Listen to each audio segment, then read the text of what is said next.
Hello বন্ধুরা, অমরনাথ যাত্রার আজকের সপ্তম পর্বে আমি শেষনাগ থেকে পঞ্চতরণী পর্যন্ত যাওয়ার অভিজ্ঞতার কথা শেয়ার করছি। শেষনাগ বেস ক্যাম্প ছাড়ার পরে এখানেই রয়েছে ঘোড়া, পালকি ও পিঠু কাউন্টার। যারা ঘোড়া, পালকি অথবা পিঠু নেবে প্রথমেই তাদের পার্চি কেটে নিতে হবে। শেষনাগ থেকে যাত্রা শুরু করে এ পথে প্রথমেই পড়বে ওয়ারবাল টপ। শেষনাগ থেকে এই টপের দূরত্ব 3 কিলোমিটার। তবে শুধুমাত্র চড়াই পথগুলি পার করার জন্য মাঝ রাস্তায় ঘোড়া পাওয়া যায়, তার জন্য পার্চি কাটার দরকার নেই।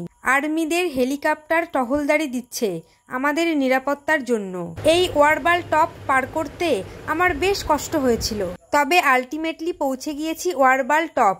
আর এই টপ থেকে চারদিকের ভিউ ছিল কিছুটা এই রকম। ওই নিচ থেকে আমরা উঠে এসেছি। ওই দূরে পাহাড়ের মাথায় গ্লেসিয়ার স্পষ্ট বোঝা যাচ্ছিল এখান থেকে। ওয়ারবাল টপে পৌঁছে দেখলাম এখানে রয়েছে আর্মিদের কয়েকটি ক্যাম্প ও বেশ কয়েকটি ভান্ডারা। এই ভান্ডারাগুলোতেও পাওয়া যাচ্ছিল রকমারি খাবার। তার মধ্যে ছিল চকলেট, খই, ছোলা, বাদাম, আমলকি, পাঁপড়, গুড় বাদাম, বরফি, গুজিয়া, বিভিন্ন ধরনের মিষ্টি, পায়েস, ক্ষীর, ভাত, ডাল, ইডলি, পরোটা, সবজি, ধোসা, নান, পাউরুটি, লাড্ডু, আলুর পরোটা, রুটি, নিমকি, গজা, চা, কফি, বিস্কুট, পানির স্টিক, পোলাও ইত্যাদি আরও অনেক কিছু। বেশি খেলে হাঁটতে পারবো না, তাই অল্প করে আমি একটু আলুর পরোটা, ক্ষীর ও চানা মাটার দিয়ে ব্রেকফাস্ট করে নিয়েছিলাম। তবে অমরনাথ যাত্রার কোনো ভান্ডারাতে খাবার একেবারেই নষ্ট করা যাবে না, কারণ নিচ থেকে অনেক কষ্ট করে এই খাবারগুলি ঘোড়ার পিঠে বা পিঠু ভাড়া করে এই জায়গায় নিয়ে আসতে হয়। ওয়ারবাল টপ থেকে এই রাস্তাটাই সোজা এঁকে বেঁকে উঠে গিয়েছে মহাগণেশ টপের দিকে। আর ওই সবুজ পাহাড়ের পাশে ডান দিকের রাস্তাটি হলো শর্টকাট, সেখান দিয়েও কিছু মানুষ এগিয়ে চলেছে। 14,500 ফুট উচ্চতায় অবস্থিত এই মহাগণেশ টপে উঠতে গিয়ে কম বেশি সকলেরই নাজেহাল অবস্থা। এই টপে উঠতে আমার খুব কষ্ট হয়েছিল। প্রাণান্তকর চড়াই অতিক্রম করে পৌঁছালাম মহাগণেশ টপ। আর এই জায়গা থেকে এর চারদিকের পাহাড়ের ভিউ ছিল কিছুটা এই রকম। পৌরাণিক মতে শিব যখন পার্বতীকে অমর কথা শোনাতে যায়, তখন শিবের ইচ্ছে ছিল একমাত্র পার্বতীকেই তিনি অমর কথা শোনাবেন, আর কাউকে নয়। সেই মতো পেহেলগাঁওয়ে নন্দী, চন্দনবাড়িতে মাথার চাঁদ, শেষনাগে গলার সাপ ও মহাগণেশ টপে পুত্র গণেশকে রেখে যান। তা থেকেই ওই জায়গার নাম হয়েছে মহাগণেশ টপ।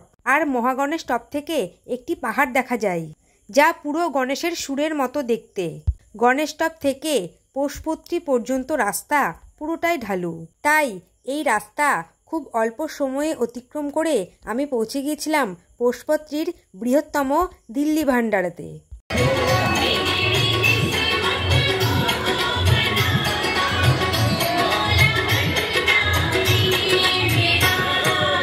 পুরো পোষপত্রী জুড়ে এইরকম মহাদেবের গান বাজছিল।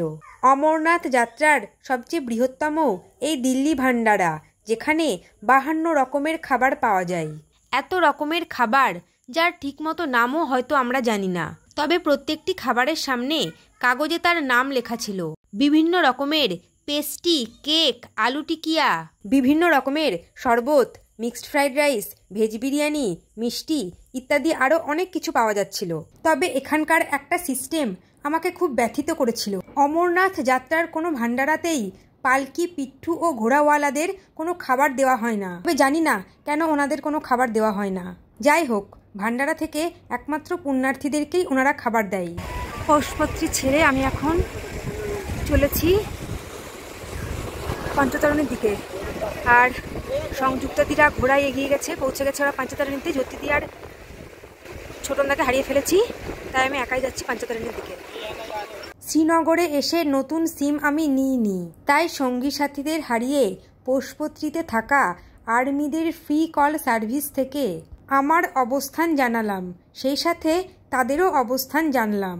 ইতিমধ্যে সংযুক্তাদি ও রঞ্জিতদা ঘোড়ায় চড়ে পঞ্চতরণী বেস ক্যাম্পে পৌঁছে গিয়েছে। টেন্টও বুকিং করে ফেলেছে আর আমাকে টেন্টের নাম্বার জানিয়ে দিল। আর জ্যোতিদি ও ছোটনদা তখনও আমার থেকে অনেক পেছনে পড়ে রয়েছে। তাই ওদের অপেক্ষা না করে আমি একাই এগিয়ে গেলাম পঞ্চতরণীর দিকে। আর পৌষপত্রী থেকে পঞ্চতরণী এই 5 কিলোমিটারের পুরো যাত্রাপথে ঘোড়া ও মানুষের হাঁটার রাস্তা সম্পূর্ণ আলাদা।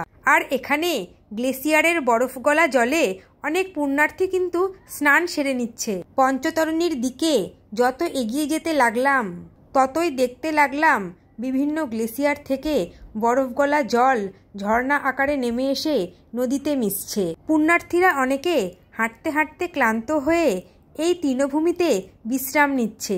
আমারও ইচ্ছে হচ্ছিল একটু রেস্ট নিতে, কিন্তু আমি দাঁড়াইনি, কারণ বেলা পড়ে আসছে, ওয়েদার ক্রমশ খারাপ হচ্ছে। পঞ্চতরণীতে পৌঁছে আমাকে আগে স্নান করতে হবে, কারণ আগামীকাল অর্থাৎ 9 জুলাই আমাদের দর্শনের দিন। অত ভোরে উঠে আমি স্নান করতে পারবো না ওই ঠান্ডায়। তাই যত দ্রুত সম্ভব পা চালিয়ে এগিয়ে যাচ্ছিলাম গন্তব্যের দিকে। এই জায়গা থেকে পঞ্চতরণী আরও 4 কিলোমিটার। রাস্তা যেন শেষ হতে চাইছিল না, হেঁটেই যাচ্ছি। আর এই জায়গায় দেখো গ্লেসিয়ারের নিচ দিয়ে বয়ে চলেছে নদী। সত্যি অসাধারণ অপূর্ব এই দৃশ্য, সারা জীবন মনে রাখার মতো এক অভিজ্ঞতা। টাকা পয়সা জীবনে কত সঞ্চয় করতে পারবো জানি না, কিন্তু এই অভিজ্ঞতাগুলোকেই সঞ্চয় করতে চাই। অবশেষে পাহাড়ের উপর থেকে নিচের তৃণভূমিতে দেখতে পেলাম পঞ্চতরণী বেস ক্যাম্প। কিন্তু এই জায়গা থেকে বেস ক্যাম্প আরও 3 কিলোমিটার পথ হাঁটা বাকি। এই জায়গায় দেখো রাস্তা কিন্তু বেশ খারাপ, এবড়ো খেবড়ো পাথর পড়ে রয়েছে রাস্তার মাঝখানে। তাই সকলে আস্তে আস্তে এগিয়ে যাচ্ছে। এখানে ডান দিকে রয়েছে একটি ভান্ডারা। বেস ক্যাম্প দেখতে পেয়ে আরও আনন্দ ও উদ্যমের সাথে পা চালিয়ে হাঁটতে লাগলাম। এখান থেকে পঞ্চতরণী আরও 2 কিলোমিটার। তবে যাই হোক, বাবা ভোলানাথের আশীর্বাদ মাথার উপর না থাকলে এই পথ হেঁটে অতিক্রম করা আমার পক্ষে অসম্ভব ছিল। পৌরাণিক মতে বাবা ভোলানাথ পৃথিবী, বায়ু, আকাশ, অগ্নি, মাটি এই 5টি ভূতকে রেখে গিয়েছিলেন এই পঞ্চতরণীতে। সেই জন্যই নাকি এই জায়গার নাম পঞ্চতরণী। পৃথিবীর সমস্ত কিছুকে এক এক জায়গায় রেখে একমাত্র পার্বতীকে তিনি নিয়ে গিয়েছিলেন ওই গুহায় অমর কথা শোনানোর জন্য। আর এই পঞ্চতরণীতেই 5 দিক থেকে 5টা নদী এসে মিলেছে। অবশেষে 11 কিলোমিটার পথ পায়ে হেঁটে পৌঁছে গেলাম পঞ্চতরণী চেকিং পয়েন্টে। পঞ্চতরণী বেস ক্যাম্পে ঢুকছি। সঙ্গম টপ এখান থেকে 3.5 কিলোমিটার, হরিকেপ 6.5 কিলোমিটার। ওই দূরে যে ট্রেনগুলো দেখা যাচ্ছে ওইটা মনে হচ্ছে সঙ্গম টপ। চেকিং পয়েন্ট পার করে প্রথমেই ছিল আর্মিদের ক্যাম্প সাইট, তার ঠিক অপোজিট সাইডে ভান্ডারা এবং ভান্ডারার পিছনেই পুণ্যার্থীদের ক্যাম্প সাইট। রঞ্জিতদা ও সংযুক্তাদির বুকিং করা 934 নাম্বার ক্যাম্পে পৌঁছে টয়লেটে গিয়ে স্নান সেরে একটু রেস্ট নিয়ে রাত্রের ডিনার করে ঘুমিয়ে পড়েছিলাম। সেই সাথে বৃষ্টিও আরম্ভ হয়ে গিয়েছিল। এই হলো টেন্ট থেকে টয়লেট যাওয়ার রাস্তা ও আমাদের 934 নাম্বার ক্যাম্পের ভিতর। পঞ্চতরণীর রাতের দৃশ্যও অসাধারণ ছিল। পবিত্র অমরনাথ গুহার ভিডিও নিয়ে খুব তাড়াতাড়ি ফিরছি পরের পর্বে। ততক্ষণ পর্যন্ত সকলে সুস্থ থেকো, ভালো থেকো, সঙ্গে থেকো। টাটা।